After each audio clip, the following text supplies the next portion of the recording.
ओम श्री गणेशाय नमः। नमः पार्वती पतये हर हर महादेव। शिवरात्रि व्रत के उद्यापन की विधि। ऋषि बोले कि सूत जी, अब हमें शिवरात्रि व्रत के उद्यापन की विधि बताइए, जिसका अनुष्ठान करने से साक्षात भगवान शंकर निश्चय ही प्रसन्न होते हैं। सूत जी ने कहा कि ऋषियों, तुम लोग भक्ति भाव से आदरपूर्वक शिवरात्रि के उद्यापन की विधि सुनो, जिसका अनुष्ठान करने से यह व्रत अवश्य ही पूर्ण फल देने वाला होता है।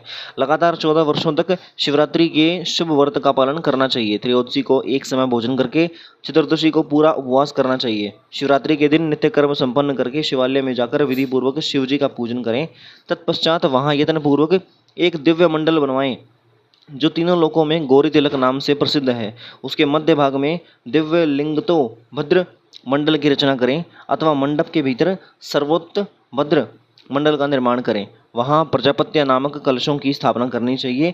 वे शुभ कलश वस्त्र, फल और दक्षिणा के साथ होने चाहिए। उन सबको मंडप के पार्श्व भाग में यत्न पूर्वक स्थापित करें। मंडप के मध्य भाग में एक सोने का और दूसरी धातु, तांबे आदि का बना हुआ कलश स्थापित करें।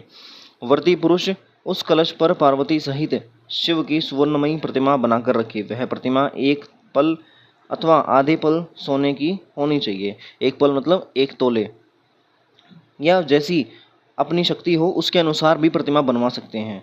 वाम भाग में पार्वती जी की और दक्षिण भाग में शिव की प्रतिमा स्थापित करके रात्रि में उनका पूजन करें। आलस्य छोड़कर पूजन का काम करना चाहिए। उस कार्य में 4 ऋत्विजों के एक साथ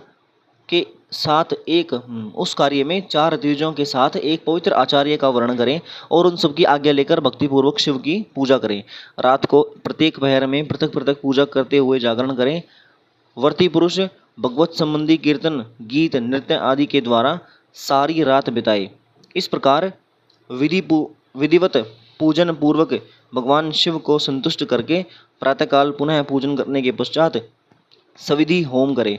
फिर यथाशक्ति प्राजापत्य विधान करे। फिर ब्राह्मणों को भक्तिपूर्वक भोजन कराए और यथाशक्ति दान दे।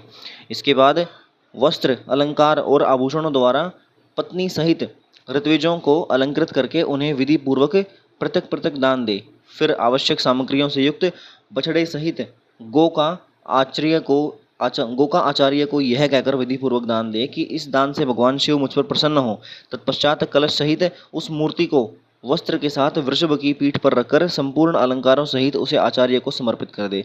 इसके बाद हाथ जोड़कर मस्तक झुकाकर बड़े प्रेम से गदगद वाणी में महाप्रभु महेश्वर से प्रार्थना करें कि हे देव देव महादेव, शरणागत वत्सल देवेश्वर, इस व्रत से संतुष्ट हो आप मेरे ऊपर कृपा कीजिए। शिव शंकर, मैंने भक्तिभाव से इस व्रत का पालन किया है। इसमें जो कुछ कमी रह गई हो वह आपके प्रसाद से पूरी हो जाए। शंकर मेरे महादेव, मैंने अनजाने में या जानबूझकर जो जब पूजन आदि किया है वह आपकी कृपा से सफल हो। इस तरह परमात्मा शिव को पुष्पांजलि अर्पण करके फिर नमस्कार और प्रार्थना करें।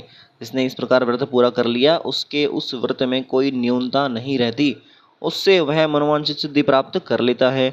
इसमें कोई संशय नहीं है। बोलो श्री शंकर भगवान की जय।